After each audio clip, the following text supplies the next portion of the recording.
mas é oferecer a você alguns caminhos. Olhar para a palavra de Deus para entender como ela nos ajuda em meio às dúvidas da nossa vida. Nós acabamos de presenciar aqui o privilégio que a nossa igreja tem de celebrar batismo e profissão de fé, que é um momento ímpar na vida dessas pessoas, na vida de nossos irmãos e na vida de nossa comunidade também. Afinal, esse é o momento onde nós celebramos a salvação. Mais uma vez, eu quero citar o versículo que nós lemos no início do culto, né? Se você confessar com sua boca que Jesus é Senhor e no seu coração crer que Deus o ressuscitou dentre os mortos, será salvo. Mas nós não podemos deixar também de nos perguntar, meus irmãos, será que tudo isso que nós celebramos aqui hoje significa que essas pessoas que estão confessando a Jesus Cristo nunca mais vão ter dúvidas sobre a sua fé? Dúvidas sobre a religião? Será que o pastor Carlos conseguiu ser tão efetivo assim na classe de novos membros que tirou todas as dúvidas deles e eles nunca mais vão voltar a questionar a sua fé, a questionar a existência de Deus, a divindade de Jesus Cristo, a sua ressurreição, a existência humana? Quem me dera, irmãos. Pelo contrário, a experiência nos mostra que a dúvida é algo que nos acompanha ao longo de nossa vida. Ela pode estar ali quieta, guardada, adormecida, ou pode estar viva, queimando em nosso coração. Volta e meia em nossa mente há um ponto de interrogação. E nós não podemos fingir que ele não está lá. Fé não é ignorar as suas dúvidas. Fé não é fingir que elas não existem e nem que elas nunca existirão.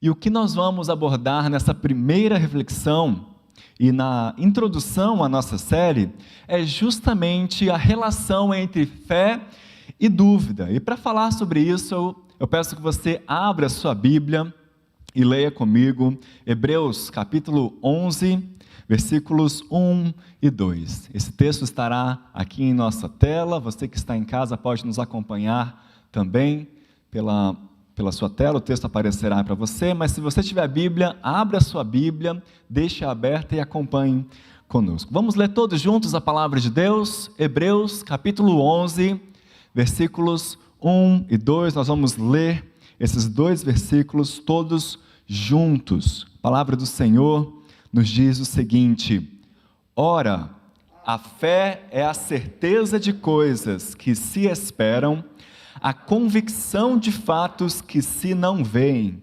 pois pela fé os antigos obtiveram bom testemunho. Que o Senhor nos abençoe na leitura e na meditação da sua bendita palavra. Amém. Meus irmãos, esse é o único versículo da Bíblia que nos descreve, que nos dá uma definição, um significado para a palavra fé.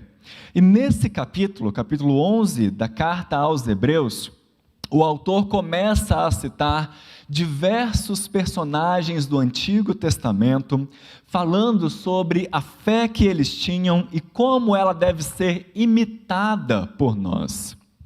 Ele diz, em outras palavras, que a fé é a certeza daquilo que nós não enxergamos. E essa é a primeira coisa que eu quero que você observe e pense muito bem sobre isso. Fé é a certeza daquilo que nós não enxergamos.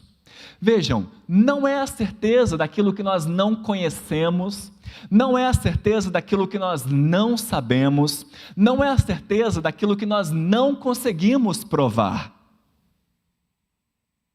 mas é a certeza do invisível, daquilo que nós não conseguimos ver.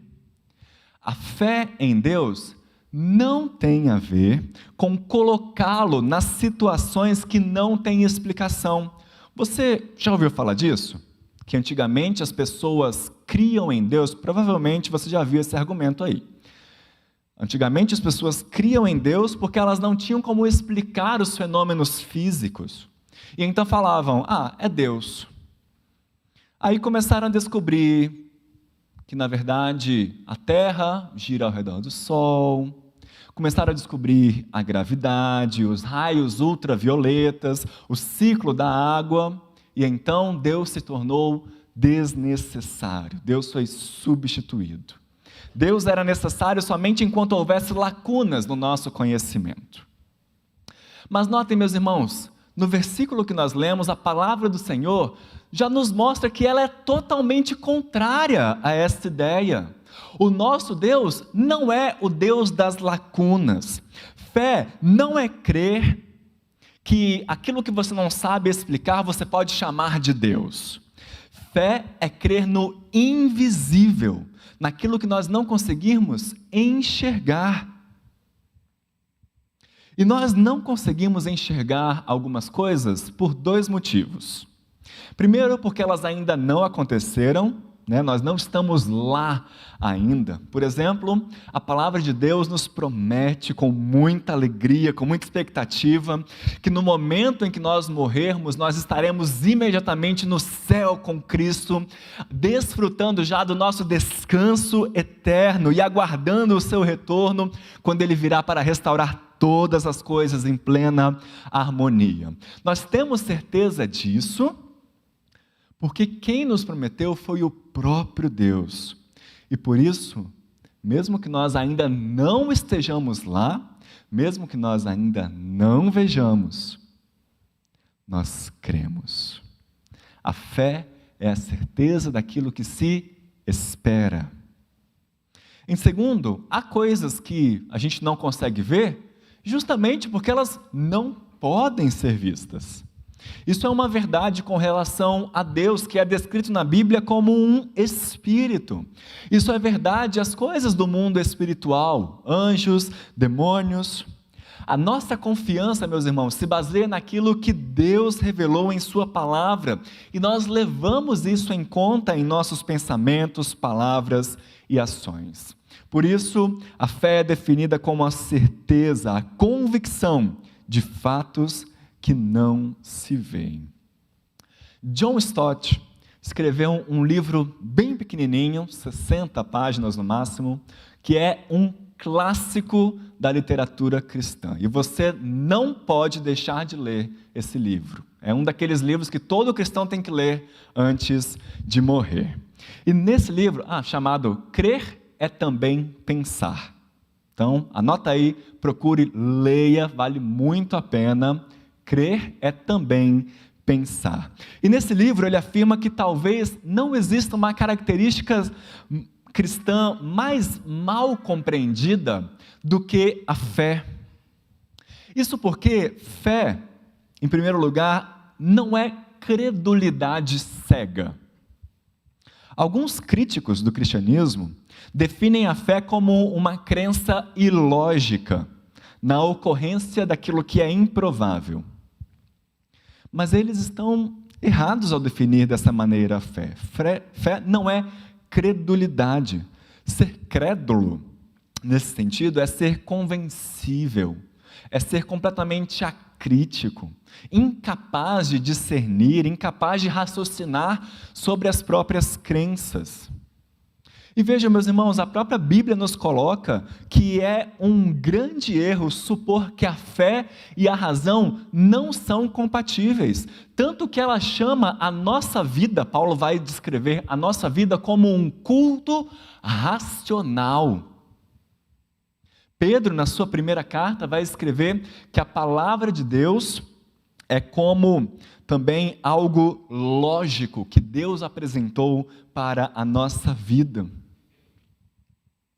A Bíblia não coloca fé e razão em oposição. Ao contrário, a verdadeira fé é essencialmente racional, porque ela confia nas promessas e no caráter de Deus.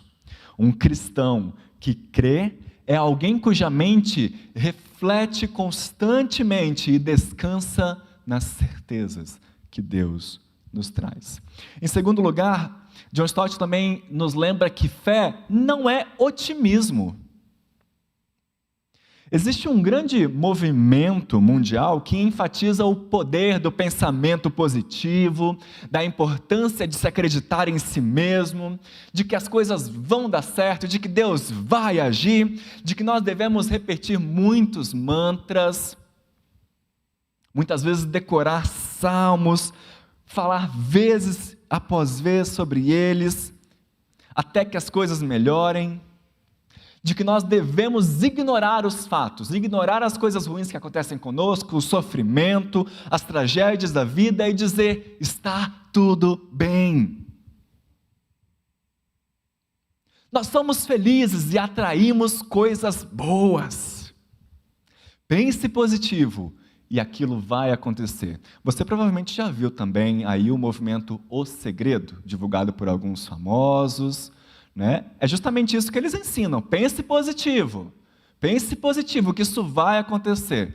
Estou até hoje esperando o meu cheque de $1 milhão, que estou aqui, ó, vai chegar, meus irmãos, vai chegar. Esse é um movimento que confunde fé com otimismo, com autoconfiança, com um pensamento positivo. Mas fé não é nem credulidade e nem otimismo cego. Fé é uma confiança racional, uma certeza que se apoia de forma refletida e segura na fidelidade de Deus. Algo que é enfatizado aqui pelo autor de Hebreus, quando ele cita diversos personagens do Antigo Testamento e vai mostrando como o exemplo de fé deles deve ser seguido. Não porque eles confiaram cegamente, mas porque eles ouviram a palavra de Deus e sabiam que aquele que prometeu é fiel para cumprir. Aquele que prometeu é fiel para cumprir. Fé e raciocínio, meus irmãos, andam juntos. E crer é impossível sem pensar. Justamente por isso, nós não podemos achar que a dúvida não faz parte da vida do cristão. Vejam, a própria capacidade de duvidar faz parte da característica do ser humano. E é da dúvida que surgem grandes descobertas científicas, desenvolvimentos tecnológicos, tratados de filosofia, tratados de teologia. Ao mesmo tempo, existe um lado negativo na dúvida.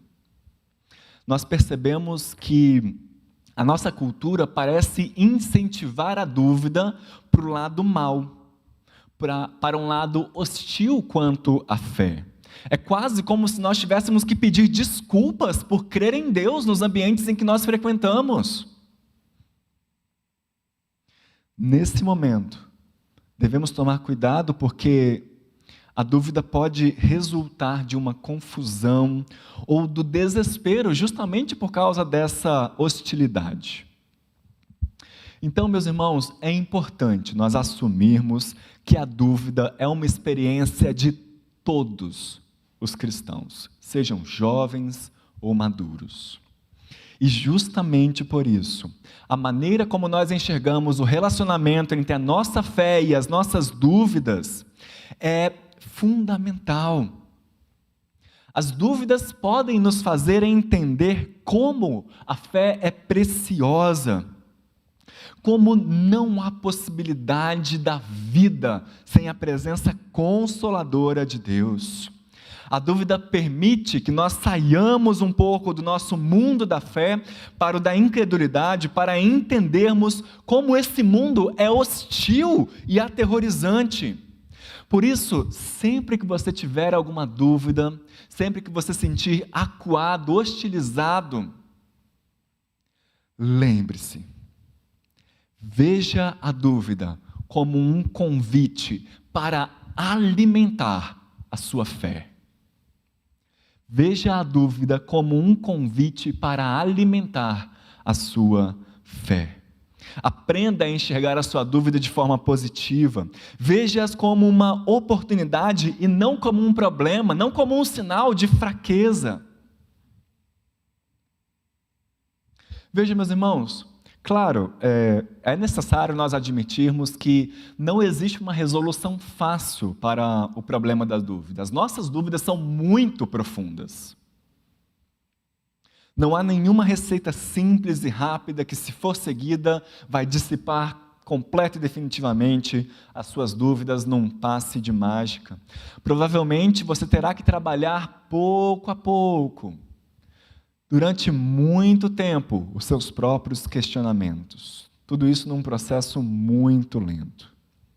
Mas tenha certeza de que, ao longo da história, muitos homens e mulheres de Deus passaram por esse mesmo processo e chegaram vitoriosos ao final. Assim, o que é que nós podemos fazer para facilitar a jornada ao longo do caminho? O que nós podemos fazer para evitar que as nossas dúvidas nos desviem de Deus? Veja, não é evitar a dúvida, não é ignorá-las, mas é trabalhar com elas e conviver de modo amistoso, sem que elas nos afastem de Deus. William Lane Craig, um dos maiores nomes atualmente no campo da defesa da fé, nos apresenta 4 dicas para lidar com a dúvida. A primeira delas é a seguinte: reconheça que a dúvida nunca é um problema puramente intelectual. Reconheça que a dúvida nunca é um problema puramente intelectual. Vejam, é preciso reconhecer que há uma dimensão espiritual, inclusive em nossas dúvidas. Meus irmãos, nós não podemos perder de vista o fato de nós lutarmos uma batalha espiritual todo dia e que o inimigo de nossas almas nos odeia intensamente. O alvo de nosso inimigo é destruir a nossa vida e nada vai detê-lo nessa intenção. O lado bom disso é que ele sabe que já está derrotado.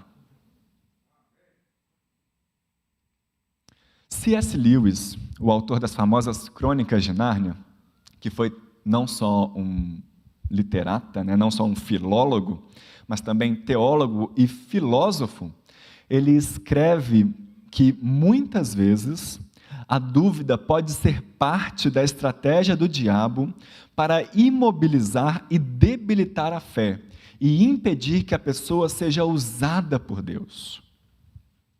Não é à toa que Paulo vai nos falar que a nossa luta não é contra a carne nem sangue, mas contra os principados e potestades do mundo espiritual, contra os dominadores desse mundo tenebroso e contra as forças espirituais do mal. Então, lembre sempre o seguinte: a dúvida não é apenas uma questão de um debate acadêmico ou de uma discussão intelectual que você tem que ter. Elas envolvem uma batalha contra a sua alma. Por isso, quando as dúvidas aparecerem, não finja que elas não existem. Não tente escondê-las. Pelo contrário, leve-as a Deus em oração. Peça-lhe: Senhor, me ajude a resolver essa dúvida. Eu estou com esse problema aqui, Senhor, preciso da tua orientação. Envie pessoas na minha vida que me ajudem. Envie leituras na minha vida que me ajudem nisso. Com honestidade, converse com Deus a respeito dos seus questionamentos, das dúvidas que você possui, inclusive sobre a sua própria existência. Deus tem cuidado de você e Ele o ajudará. Ele vai te guiar nesses momentos. Que bênção, meus irmãos, é nós sabermos que nós temos um Redentor que conhece as nossas dúvidas. Um Redentor a quem nós podemos nos achegar e declarar, como já fizeram com Ele uma vez, falando: Senhor, eu creio no Senhor, mas me ajude com a minha falta de fé. Me ajude na minha incredulidade. O momento em que temos dúvidas intelectuais é o tempo apropriado para nós aprofundarmos a nossa vida espiritual e procurarmos a plenitude do Espírito Santo. Em segundo lugar, quando a dúvida surgir, tenha em mente a relação adequada entre a fé e a razão.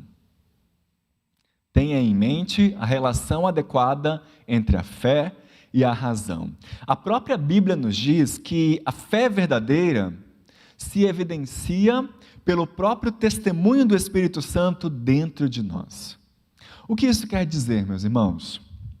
Que não é com base em evidências e provas que nós tornamos a nossa fé verdadeira, que nós inferimos que a nossa fé é real, mas sim com base no testemunho do Espírito Santo dentro de nós, em nosso coração. Paulo vai nos lembrar em Romanos 8 que o Espírito testifica ao nosso espírito que nós somos filhos de Deus. É o Espírito Santo que produz em nós a certeza da salvação, a certeza de todos os fatos concernentes à nossa fé. E nesse sentido, meus irmãos, precisamos lembrar que a razão, os argumentos lógicos que nós desenvolvemos para a existência de Deus, para as dúvidas com relação à nossa fé, são, na verdade, instrumentos de Deus para nos ajudar a entender e defender a nossa fé. A razão pode ser usada para entendermos e defendermos a nossa fé na formulação de argumentos formais, filosóficos sobre a existência de Deus, na refutação às objeções àquilo que nós cremos. Mas vejam, não é a razão que dirige a nossa fé. A razão vai nos dar base para crer ainda mais, mas ela não vai ser aquilo que dirige a nossa fé. E mesmo quando as coisas parecerem difíceis, mesmo quando as dúvidas parecem que não conseguem ser resolvidas, lembre-se que a sua fé não depende da razoabilidade, porque quem produz a fé em você, quem produz a certeza que há no seu coração, é o Espírito Santo. Amém.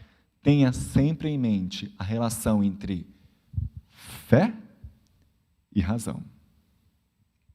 Em terceiro lugar, lembre-se da fragilidade do nosso intelecto e do nosso conhecimento limitado.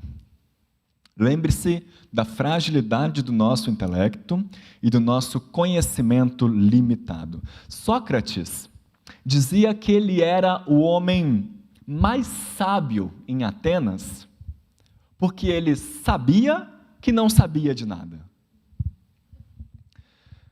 O apóstolo Paulo, um pouco também dentro desse mesmo pensamento, vai escrever aos Coríntios que se você pensa que você é tão esperto e que descobriu tudo a respeito de Deus, na verdade você não sabe nada. E de fato, meus irmãos, muitos de nós nos sentimos assim quando começamos a estudar sobre Deus ou sobre qualquer outro assunto. A gente quer alimentar a nossa razão, alimentar o nosso conhecimento, e não há problema algum em fazer isso. Quanto mais nós aprendemos, mais nos sentimos ignorantes, mas sabemos que há muita coisa para conhecermos ainda. E vejam, há muita coisa que ainda vai ser descoberto. Há muitas coisas que ainda vão ser provadas. Então, meus irmãos, antes de duvidarmos da fé cristã ou a negarmos, nós devemos sustentar essa tensão entre a fé e a dúvida. Devemos admitir que há algumas dificuldades, que as dúvidas, a nossa própria falta de percepção da amplitude do problema e de sua solução. Precisamos lembrar da fraqueza do nosso intelecto e o nosso conhecimento limitado. E em quarto lugar, lute com suas dúvidas até resolvê-las. Lute com suas dúvidas até resolvê-las. William Lane Craig afirma o seguinte: o segredo para lidar com a dúvida em nossa vida não é resolver cada questão, mas aprender a viver vitoriosamente com questões não resolvidas. Meus irmãos, qualquer cristão tem uma sacola cheia de dúvidas, sem soluções, com as quais ele deve aprender a conviver. Inclusive, engana-se quem acha que o seu próprio pastor é tão cheio de certezas assim quanto ele parece. Estou certo ou estou errado? Marcelo, pastor José Roberto? É muito bonito vocês perguntarem para a gente responder com toda certeza, mas lá no fundo, uma questão existencial aqui, outra ali. Num ano, uma crise de fé. No outro, uma fé mais robusta. Não há cristão que não lute com as suas próprias dúvidas.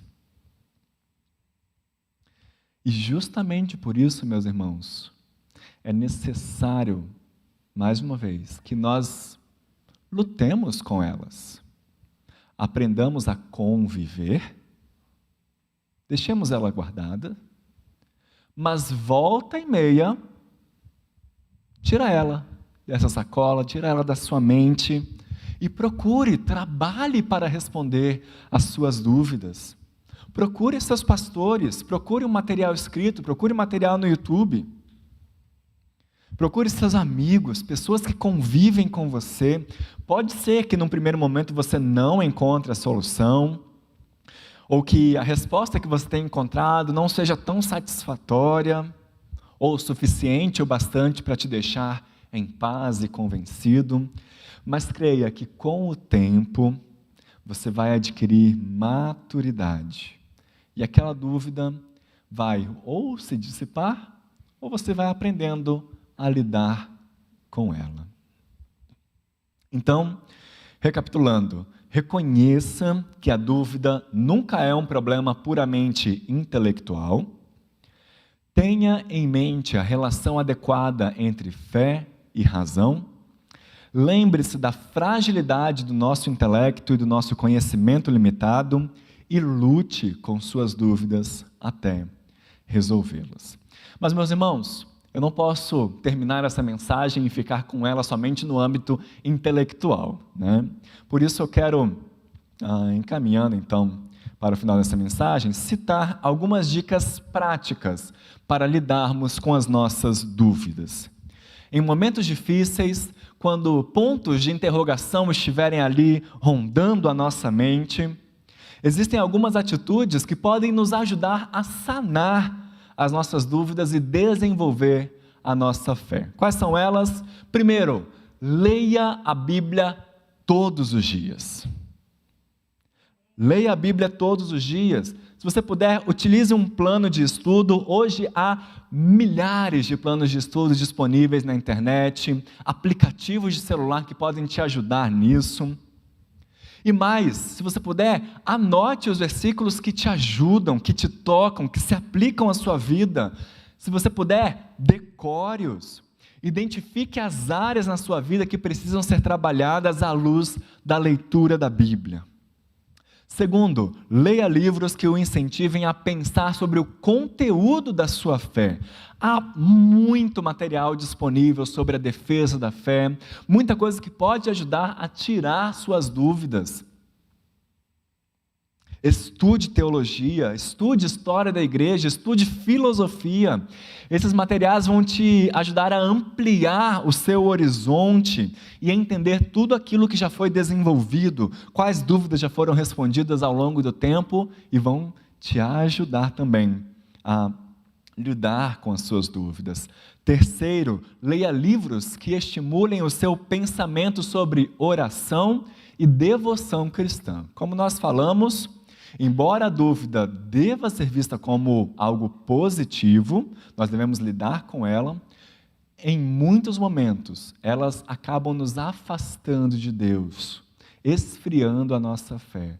Por isso precisamos de ajuda nesses momentos também.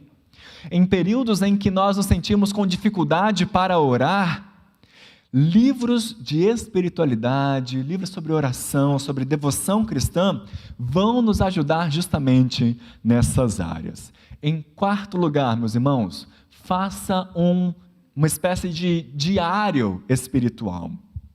Anote quais versículos te ajudam na sua necessidade, anote citações de livros que você leu e que foram úteis para o seu problema, ou que jogaram luz a uma dúvida que você tinha sobre alguma dificuldade.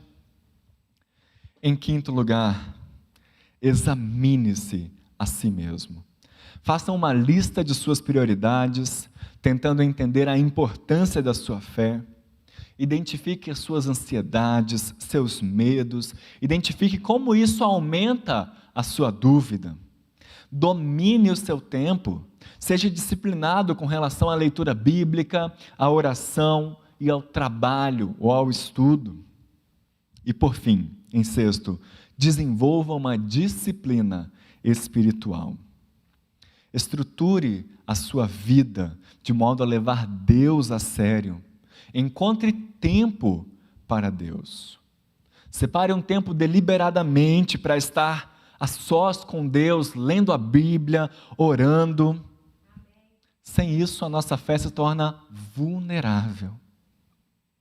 Mas faça do domingo um dia especial para você, não só de descanso, mas também de devoção ao Senhor. Não desista de vir à igreja, é aqui que você deve expressar as suas dúvidas.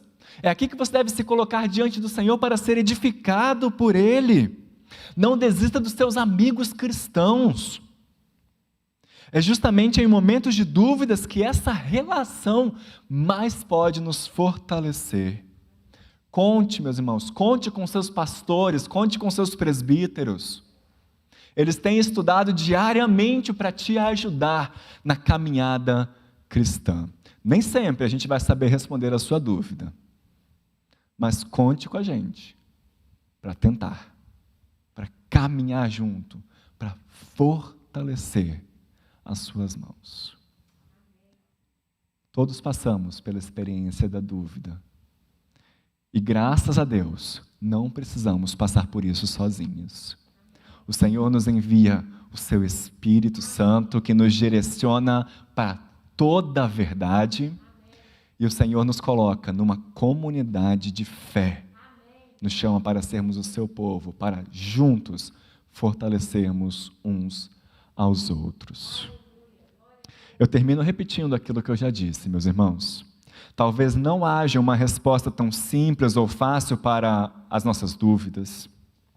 E por isso, além de entendermos que a dúvida é uma experiência de todos os cristãos, sejam jovens ou maduros, nós precisamos ver a dúvida como uma oportunidade para alimentar a nossa fé. Aprenda a enxergar a sua dúvida de forma positiva, não como um problema, não como um sinal de fraqueza, mas como oportunidade para conhecer ainda mais ao Deus fiel e verdadeiro. Que esse mesmo Deus nos abençoe e nos ajude a lidarmos juntos com nossas dúvidas.